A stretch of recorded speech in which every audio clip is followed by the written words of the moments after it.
जिब्रील अमीन सरकार की बारगाह में आ गए। दुनियावी सरकार मस्जिद नबवी शरीफ में, घर में, मदीना का माहौल है, आ गए। सैयदा फातिमा ज़हरा रज़ी अल्लाह ताला अन्हा अभी नन्ही मासूम बच्ची हैं, बचपन है आपका।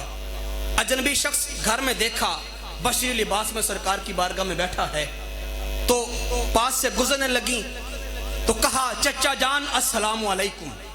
सैयदा फातिमा ने हज़रत जिब्रील अमीन से कहा, चचा जान अस्सलामु अलैकुम। जिब्रील ने कहा, बेटी व अलैकुम सलाम।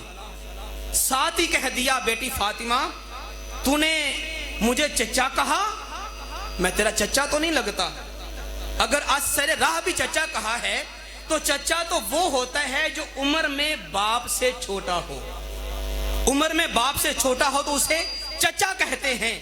मेरी उम्र तो तेरे बाप की उम्र से कई गुना ज्यादा है, तो तू मुझे चचा ना कह। इतनी बात हुई तो सरकार ने पूछा, जिब्रील तू मेरी बेटी से कह रहा है कि मैं तेरा चचा नहीं लगता, चचा उम्र में बाप से छोटा होता है, जरा बता तो सही कम उम्र तामिन सनीन, तेरी उम्र है कितने साल?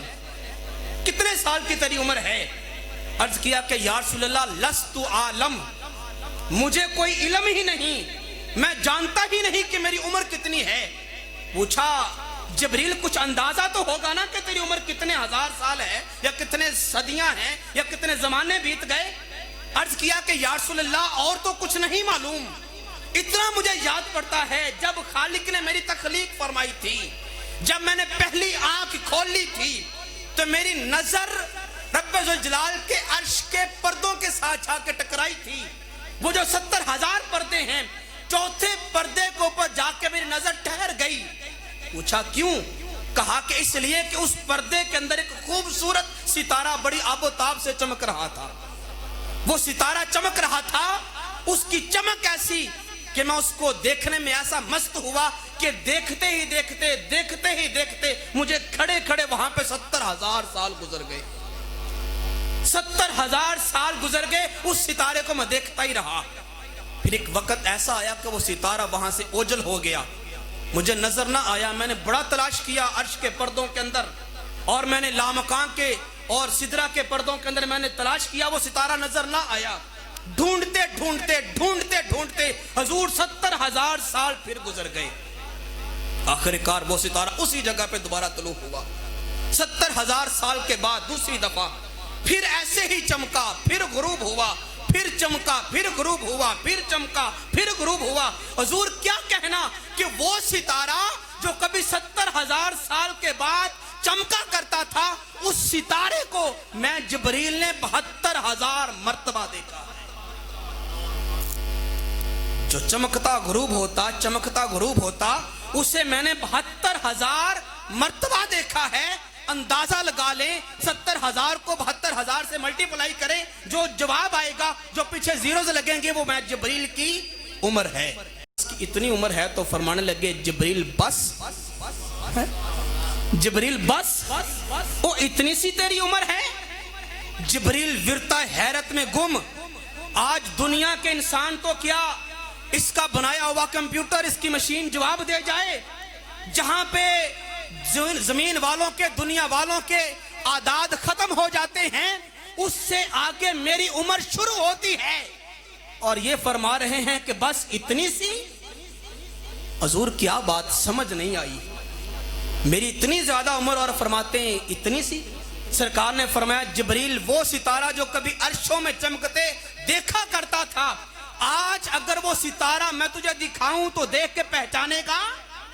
कहा, या रसूलल्लाह इंसानी अकल, इंसानी आंख और इंसानी दिमाग मेरे पास नहीं, मैं नूर हूं। एक चीज को एक बार देख लूं कभी भूलता नहीं, उसका तो मैं आशिक था। 72,000 मर्तबा देखा है, हुजूर कैसे भूल सकता हूं? दिखाएं, मैं देख के पहचानूंगा। फरमाया, जिब्रील देख, वो सितारा तुझे दिखाने लगा हूं। अपने इमामे को थोड़ा सा पीछे किया, अल्लाह की इज्जत की कसम, वो सितारा जो कभी आंखों पे चमका करता था, मुस्तफा की पहचानी में चमक रहा था। फरमाया, जिब्रील मुझे इज्जत खुदाबंदी की कसम है, आना जालिकल कौकब, वो सितारा जो कभी तू आंखों में देखा करता था, मैं मोहम्मद के नूर का सितारा था।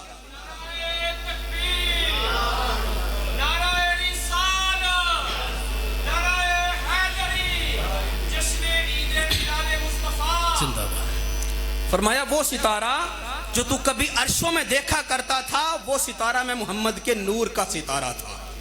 کہا یا رسول اللہ اس بات کی تو مجھے سمجھ آ گئی کہ وہ ستارہ آپ ہی تھے، لیکن یہ سمجھ نہیں آیا کہ وہ ستارہ کبھی غروب ہو جاتا کبھی طلوع رہتا، یا تو چمکتا ہی رہتا یا پھر غروب ہو جاتا، کبھی دکھتا کبھی گم ہو جاتا. اس کی وجہ کیا تھی؟ فرمایا جبریل اس کی وجہ یہ تھی کہ جب وہ ستارہ تجھے دکھا کرتا تھا چمکا کرتا تھا اس وقت میں محمد کھڑے ہو کر رب کی عبادت کیا کرتا تھا. جب ستارہ تجھے نظر نہ آتا تیری آنکھوں سے اوجھل ہو جاتا تب میں محمد سجدے میں جا کے رب کی عبادت کیا کرتا تھا. جس نبی کا ایک ایک قیام 70 ہزار سال کا، جس کا ایک ایک سجدہ 70 ہزار سال کا، اس نبی کی عبادت کا کیا عالم ہوگا.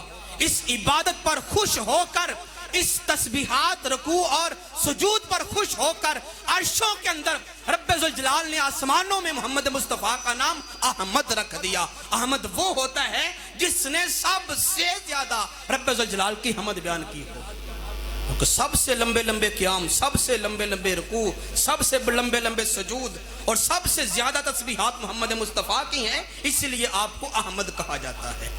حضرات